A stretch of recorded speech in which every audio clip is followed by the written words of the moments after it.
Olá, seja bem-vindo de volta às nossas aulas aqui da Escola Charles Spurgeon Online. Sou o professor Felipe Prestes e nós estamos aqui para mais uma das nossas aulas, aqui especificamente tratando sobre o grego intermediário. É um grande prazer para mim sempre poder trazer esse material aqui para vocês, especialmente porque estamos nos aprofundando, né? Estamos indo muito além da superfície do aprendizado do grego. Estamos indo bem além disso. E para mim é muito prazeroso poder falar de uma forma que vá além da superfície, porque eu acho que a internet já está cheia de superficialidade, já está cheia de materiais que, na verdade, não acabam não fazendo a teologia seguir adiante. Na verdade, é muita coisa superficial, como eu falei.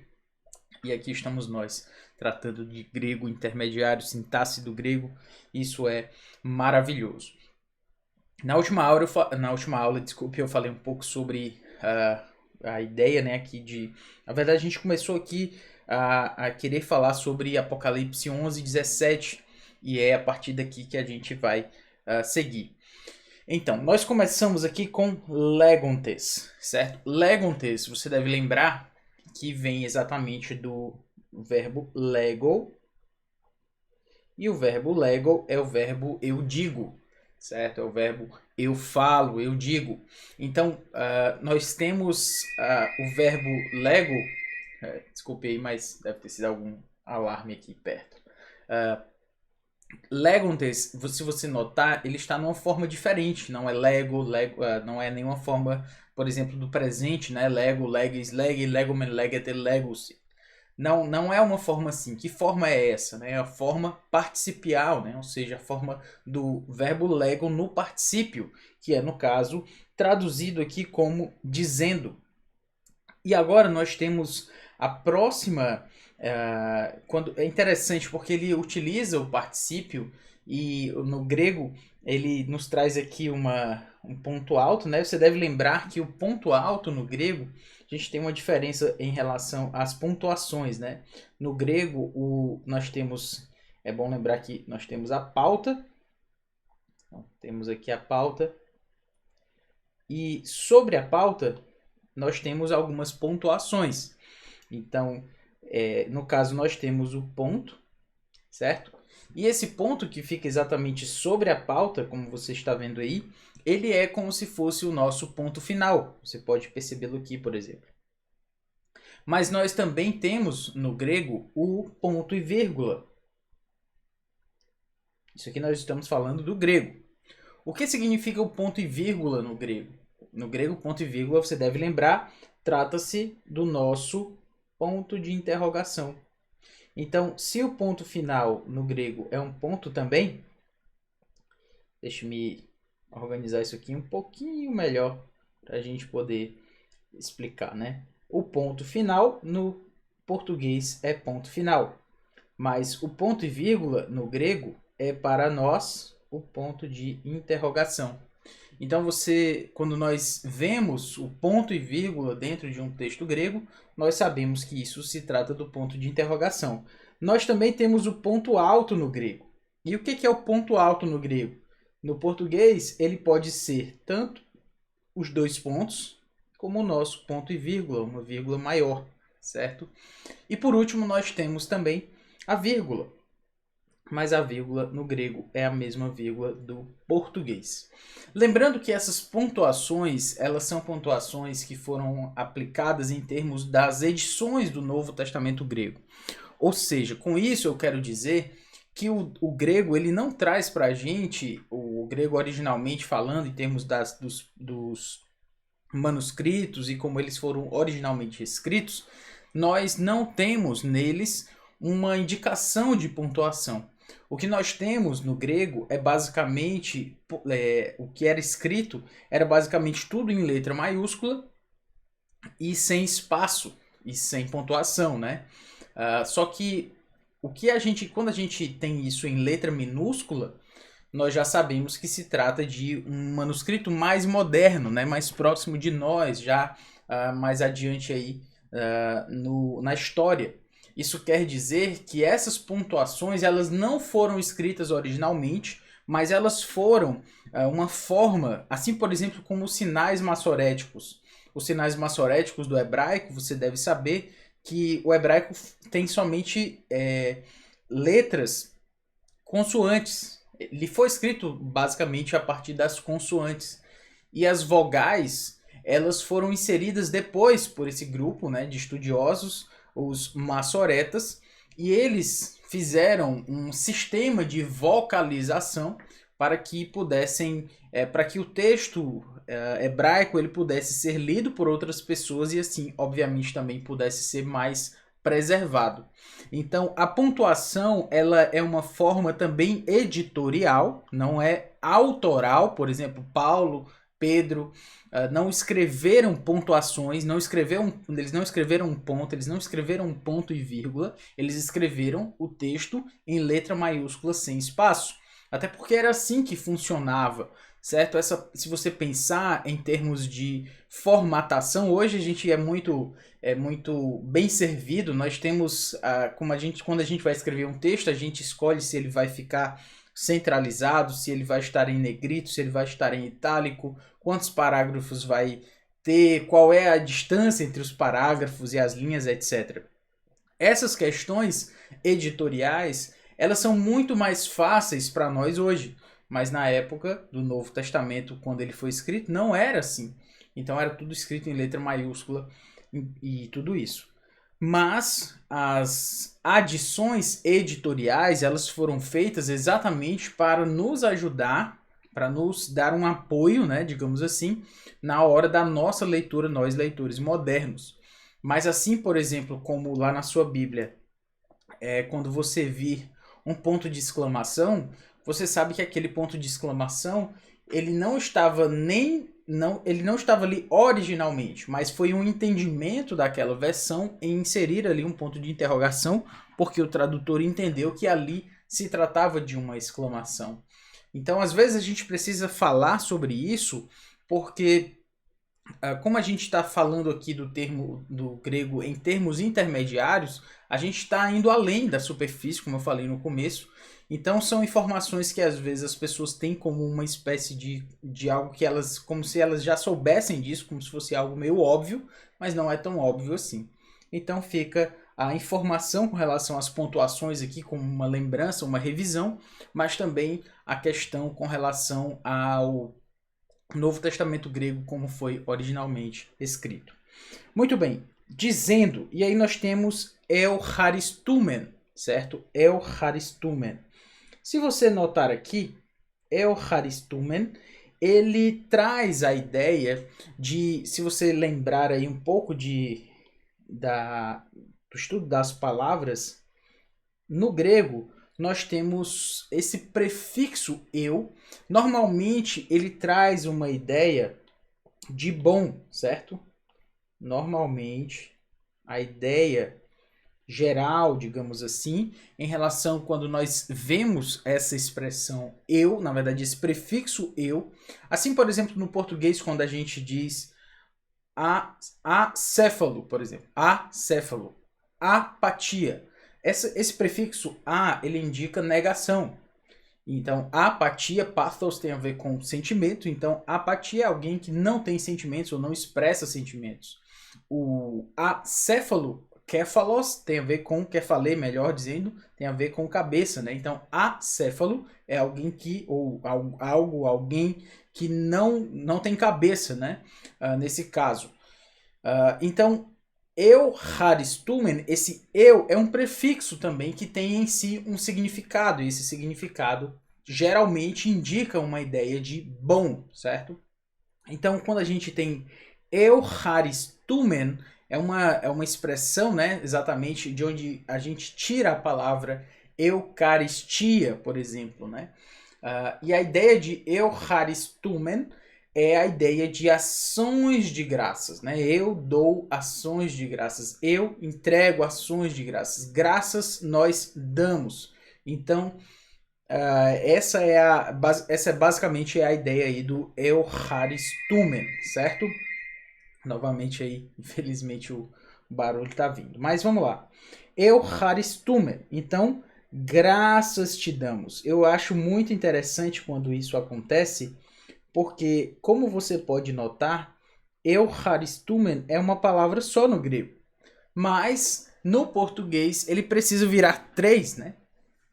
Na verdade, ele precisa virar duas, né? Porque nós damos graças a ti. Nós te damos graças. E nesse caso, nós temos o soi aqui, como esse que recebe o objeto, né? Então, nós damos graças a ti. Nós te damos graças. Lembrando aí que o soi está no dativo, certo? Dativo. Então, nós te damos graças. Nós damos graças para ti. Por isso, sendo objeto indireto, tem a ideia de dativo. E aí nós damos graças a ti, Senhor Deus. Esse Senhor Deus, se você notar, nós temos aqui, ó, Kyrie. Ora, mas esse Kyrie, ele está marcado terminando com a letra epsilon. E a letra epsilon é uma letra que normalmente a gente lembra, por exemplo, de Kyrios, Kyrion, Kyriou, ou Kyriou com relação ao dativo. Mas Kyrie é a sua forma vocativa, certo? Kyrie é a sua forma vocativa, ou seja, quando nós estamos chamando, vocacionando nesse caso. Então, Kyrie, no caso, nós te damos graças, Kyrie Hotheos, Senhor, Hotheos, Deus. Nós te damos graças, Senhor Deus. Kyrie Hotheos. Nós damos graças a ti, Senhor Deus. Então, se você notar, até aqui no português, nós separamos isso por vírgulas, exatamente, porque se trata do vocativo.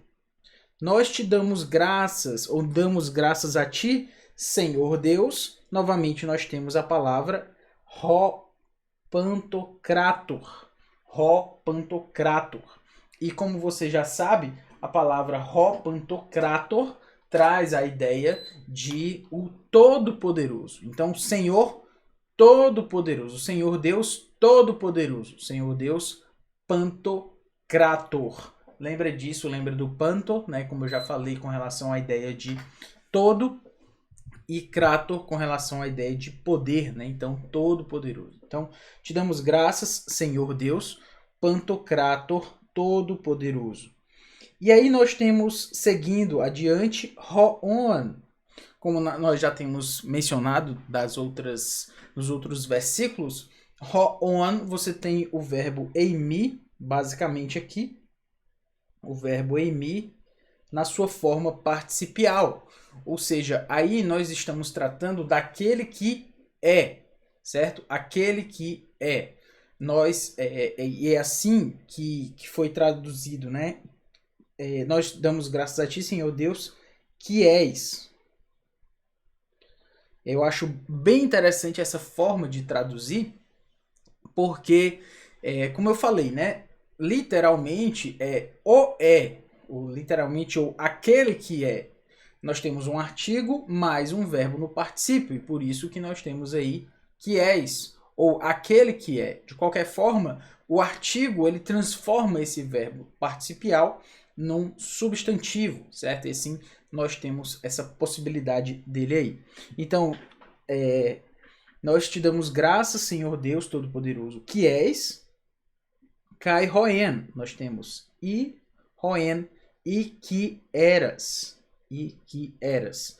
Novamente, você deve lembrar que aqui nós temos o en, exatamente como aquele que era. Tu que eras assim. Por quê? Por que ele está na tradução aí, na Almeida Revista e Atualizada, por que ele está trazendo essa ideia de aquele que era, o tu que eras? Porque antes, se você lembrar, ele marcou aqui com um sói, certo? Segunda pessoa do singular. E se ele é segunda pessoa do singular, a tradução, isso aqui é interessante com relação ao grego intermediário, porque, como eu falei já algumas vezes, nós começamos a dialogar com as traduções, né? Nós começamos a entender as suas decisões, entender aquilo que elas que os tradutores decidiram, ou pelo menos pensaram com relação a como melhor traduzir o texto. Então, nesse caso aqui, se nós temos inicialmente sóis, segunda pessoa do plural, a ti ou te damos, então o restante vai ter que concordar com isso. E nessa concordância, por isso ele traduz como tu que és ou que era. Talvez por isso ele não traduziu como Senhor Deus Todo-Poderoso, aquele que é, que era e que há de vir, por exemplo, como foram das outras vezes traduzidos. Muito bem, então você já sabe que esse ro ligado a esse en é um artigo. Nesse caso aqui, puxando aqui, nós temos um artigo mais um verbo. Um verbo finito.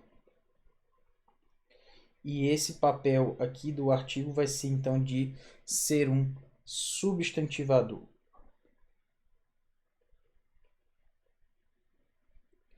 Substantivador de tudo isso. Então, tu que és, que eras, e aí nós temos, ou aquele que era, como eu falei, né? Ele substantiva dessa forma. E aí nós temos o hoti. O hoti, ele é aquela expressão, aquela conjunção explicativa, que, como você já sabe no português, é o nosso porquê, certo? Então, hoti, porquê. E aí nós temos, assumiste o teu grande poder, certo? Nós temos aqui esse eilepsas, esse verbo, eilepsas, ele, interessantemente, ele é o verbo lambano, certo? Eilepsas, ele é o verbo lambano. Deixa eu puxá-lo um pouco mais para cá. Puxá-lo para cá.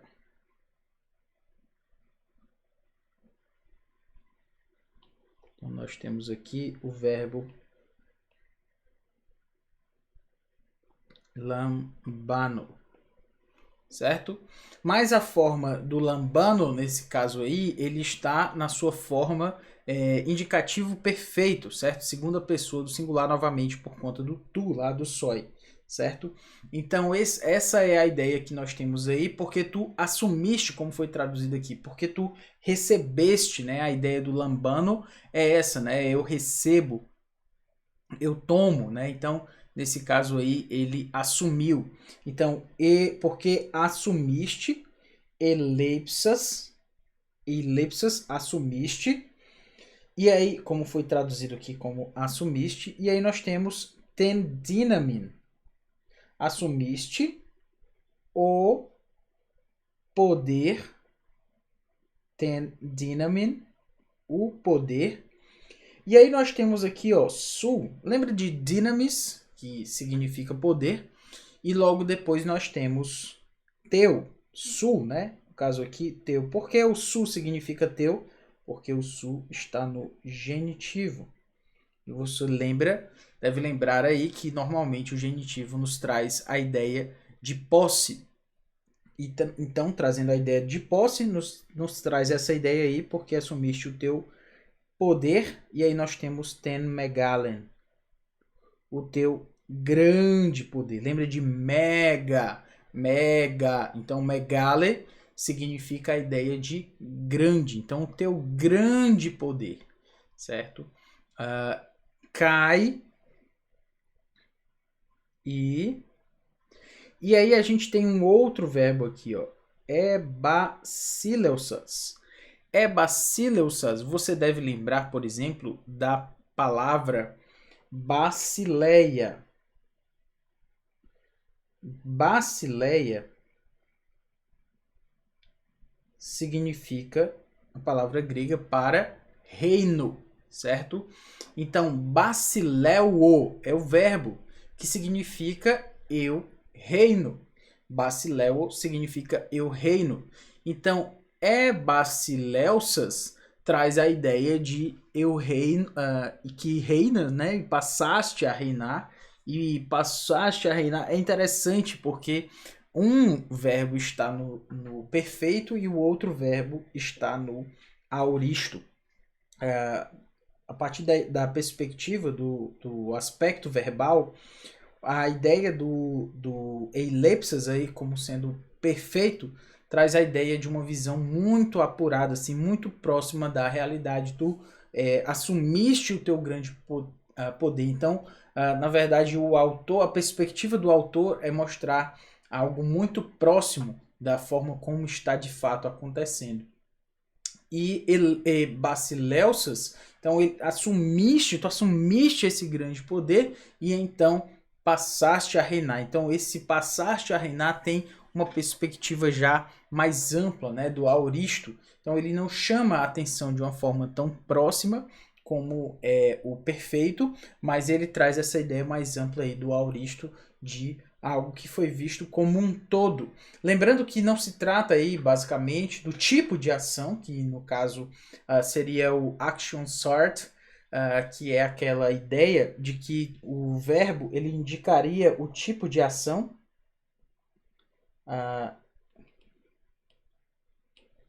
No grego nós temos essa ideia do action sort.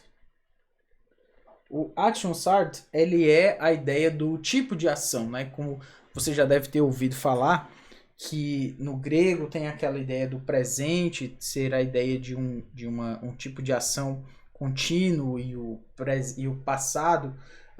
O aoristo traz a ideia de pontilear. Não é bem isso, né, que se trata o verbo grego. Na verdade, o fato de ele estar no aoristo, ele indica a perspectiva do autor.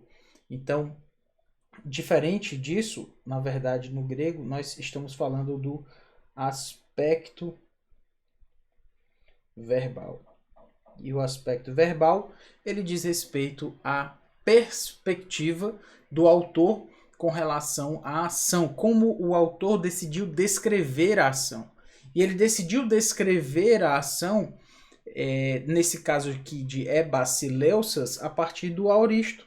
Passaste a reinar. Então, tu assumiste o teu grande poder com uma perspectiva muito próxima ali da realidade. Agora ele faz parte desse estado de coisas e agora passaste a reinar. De uma forma mais ampla, ele nota o que vai acontecer dali em diante. Tu reinas. Daqui em diante tu reinas. É isso que o Senhor vai fazer. E ele decidiu escolher essa perspectiva de algo mais amplo, algo visto como se fosse de longe, assim, de quem vê o todo. E ele viu o todo. Dali em diante, Jesus reina. Dali em diante, tu reinas. E essa é a perspectiva que ele escolheu apresentar para nós. Muito bem. Agora vamos para o texto de Apocalipse. Apocalipse 16. Apocalipse 16, 15. O que nós temos aqui? Apocalipse 16, 15.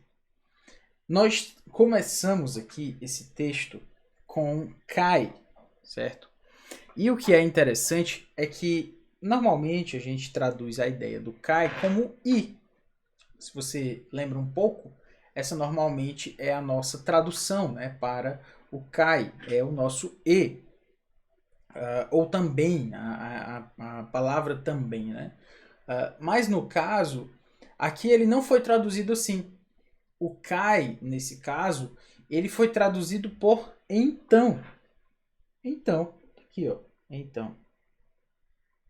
Professor, quer dizer que o Cai vai significar sempre então? Não, às vezes ele, na maioria das vezes, inclusive, ele vai significar e. Mas o que acontece é que muitas vezes o texto grego utiliza essas duas expressões, especialmente kai e de, essas duas conjunções aqui, ó, kai e de, elas muitas vezes são utilizadas para indicar o fluxo argumentativo, certo? O que é o fluxo argumentativo? É basicamente como uma ideia de mostrar como o texto ganharia uma espécie de ritmo, certo? Então, basicamente, Cai e Dé muitas vezes trazem essa ideia para o grego, ok? Nós vamos ficar por aqui, porque na próxima aula a gente vai exatamente continuar desse ponto e apresentar a nossa análise aqui do texto de Apocalipse 16. Então, ficamos por aqui, que Deus nos abençoe e até a próxima aula. Valeu!